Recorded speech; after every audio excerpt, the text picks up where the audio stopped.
Fantastic Mr. Fox, Chapter 13, Bunce's Giant Storehouse. "My dear Foxy," cried Badger, "what in the world has happened to your tail?" "Don't talk about it, please," said Mr. Fox. "It's a painful subject." They were digging the new tunnel.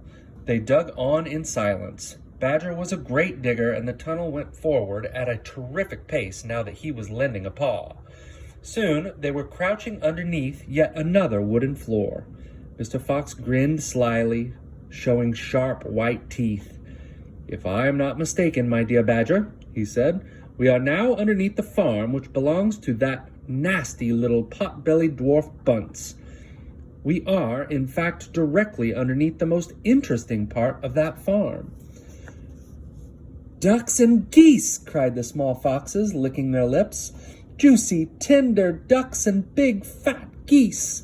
"Exactly," said Mr. Fox. "But how in the world can you know where we are?" asked Badger.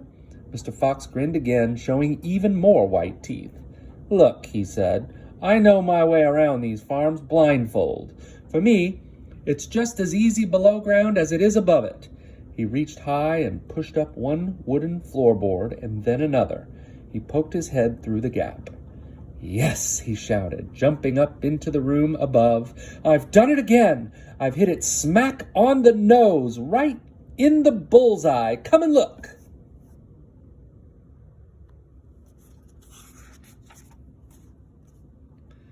Quickly, Badger and the three small foxes scrambled up after him. They stopped and stared. They stood and gaped.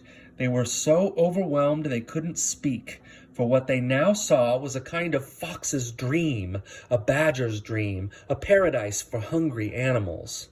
"This, my dear old Badger," proclaimed Mr. Fox, "is Bunce's mighty storehouse. All his finest stuff is stored in here before he sends it off to market." Again, all the four walls of the great room, stacked in cupboards and piled upon shelves reaching from floor to ceiling, were thousands and thousands of the finest and fattest ducks and geese, plucked and ready for roasting. And up above, dangling from the rafters, there must have been at least 100 smoked hams and 50 sides of bacon. "Just feast your eyes on that," cried Mr. Fox, dancing up and down. "What do you think of it, eh? Pretty good grub."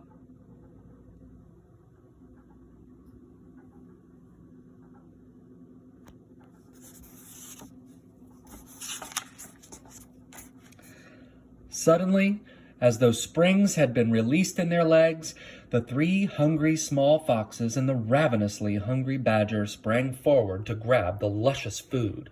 "Stop!" ordered Mr. Fox. "This is my party, so I shall do the choosing." The others fell back, licking their chops. Mr. Fox began prowling around the storehouse, examining the glorious display with an expert eye. A thread of saliva slid down one side of his jaw and hung suspended in midair, then snapped.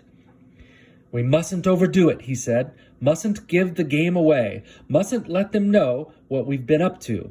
We must be neat and tidy and take just a few of the choicest morsels. So, to start with, we shall have 4 plump young ducks." He took them from the shelf. "Oh, how lovely and fat they are. No wonder Bunce gets a special price for them in the market."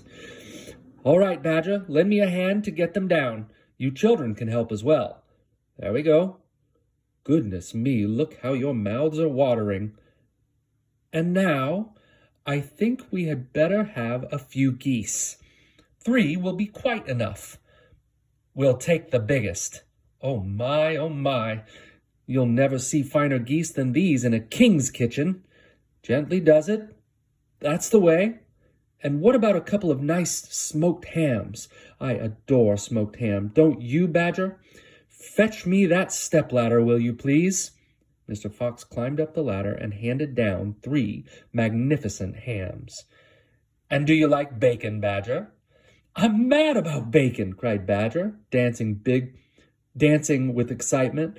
"Let's have a side of bacon, that big one up there."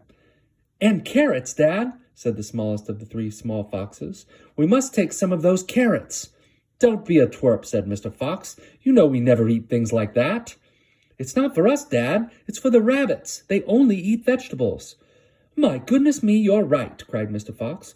"What a thoughtful little fellow you are. Take 10 bunches of carrots."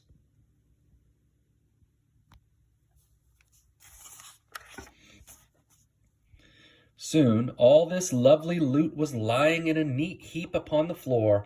The small foxes crouched close, their noses twitching, their eyes shining like stars. "And now," said Mr. Fox, "we shall have to borrow from our friend Bunce 2 of those useful push-carts over in the corner." He and Badger fetched the push-carts, and the ducks and geese and hams and bacon were loaded onto them. Quickly, the push-carts were lowered through the hole in the floor. The animals slid down after them.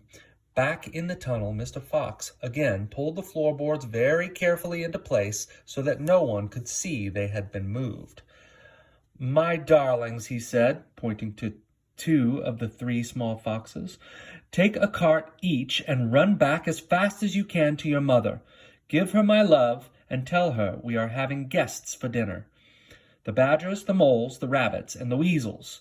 Tell her it must be a truly great feast, and tell her the rest of us will be home as soon as we've done one more little job."